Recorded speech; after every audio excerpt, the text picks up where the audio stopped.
I want you all to think back to grade school. You know, the colorfully decorated classrooms, the aroma of crayons, the aroma of number 2 pencils, everything ready to equip you for the future. Now, in that, you're also dawned with the question of what do you want to be when you grow up? I myself have always aspired to become a doctor. And in that, the dream never died. It never wavered over the years. And I found myself volunteering and job shadowing, and even right now pursuing a degree in the medical field. Yet in these observations and interactions, I recently became partial to the idea of being a physician's assistant instead, which is basically a branch of being a doctor. And in this, a physician assistant is also abbreviated PA. So in this occupation, it's to extend the care of the physician and also increase medical care all around for the patient. And in this, I'm able to demonstrate God's love and compassion for people. And to better your understanding of PA, I will be exploring the job nature, the required training, and employment trends surrounding this profession. In 1965 at Duke University, Professor Eugene Steed actually discovered this profession, and he promoted it more and more just because the occupation of physician was becoming scarce. If you think about it, the longer people live, the more problems they're going to have, the more people there are, the more people that have medical issues that need to be tended to. So the job is in high demand.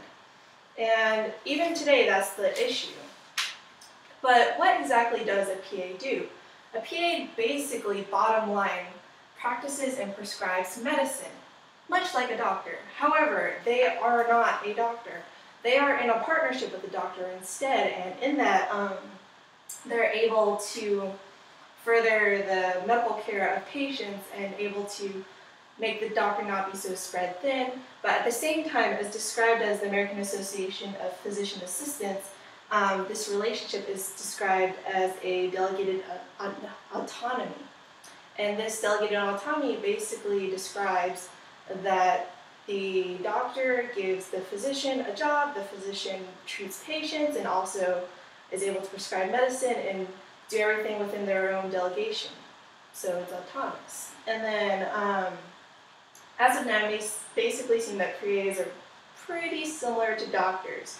But this is not true in the slightest. They have to go through a lot of different schooling than doctors do. And from an educational standpoint, the minimal requirement for even entering the graduate program of physician assistant is a bachelor's in either science degree, science or nursing, similar to pre-med, taking your A&P, taking your chemistry, taking like your microbiology and stuff like that. But once going through that and being eligible for a PA school program, these programs typically last for 27 months, and in that, a physician assistant will be able to obtain about 2,000 hours of clinical rotation hours. And so it's basically like obtaining your master's and getting some like work experience at the same time, so it's a good deal. And then from there, PAs need to take 2 state tests that are to certify them. One is across the national board, and it's the National PA Certification Exam, and the other one's just a state test for whatever state they're interested in practicing in. And once obtaining those, they have to renew their certification and every 6 years, and to maintain it every 2 years, they need to accumulate 100 hours of medical education to further their understanding of new technology and all kinds of things all around. And just really think about it, like in about 2 years, the PA is able to practice like a doctor and walk and talk like a doctor, but they don't have, compared to going to med school, they don't have to spend about 4 or 6 years going to med school. Instead, they can start right then and there, and so the job market is in their favor. In 2011, CNN posted an article labeled "The Best Jobs in America," and PA actually ranked number 2 on their list.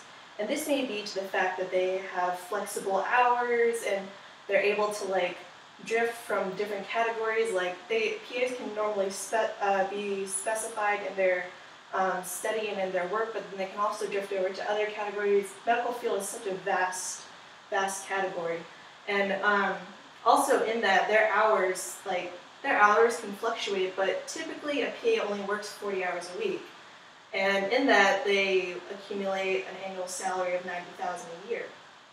And from this, PAs usually experience a higher satisfaction of treating their patients, probably because they get more sleep. But also, according to the U.S. Bureau of Labor Statistics, in 2010, there were about 84,000 PA jobs in the U.S., and from that, about 7,000 were first-year physician assistants. And so, as you can see, it's an early occupation going on, and from the same labor statistics, it is expected that 30% of jobs will increase for PAs from 2010 to 2020.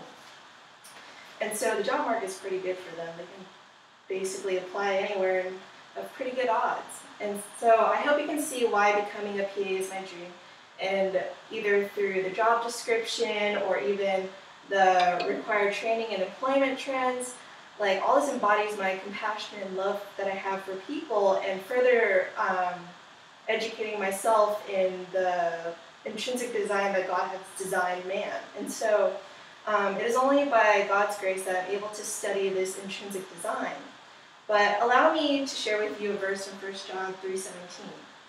But whoever has the world's goods and beholds his brother is in need and closes his heart against him, how does the love of God abide in him?